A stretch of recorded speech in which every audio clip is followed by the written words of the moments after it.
So yan, good day mga kabasyong. So itong cellphone na to is Oppo F11. So pinalitan ko siya ng LCD niya. Ito. Yan. Ito yung luma.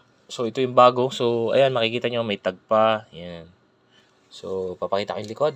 Yan. Tinesting ko lang muna. Hindi ko pa kinakabit. So DIY. Oh, yan. Dito pa yung mga ibang parts nyo. So ito ay galing ng China. So, ito yung niya. Screen protector. Tapos ito yung lalagyan. Yan. So, yan ang ginawa ko. Pinalitan ko lang muna. DIY. So, may idea naman tayo kasi dati na tayo nag-aayos ng mga ganito. Pero, hindi natin kinakarir kasi. So, ito, personal phone ko. Yan. So, okay na ulit. Yung. Makapaglaro na ulit ako ng Mobile Legend. Alright. Yun, no?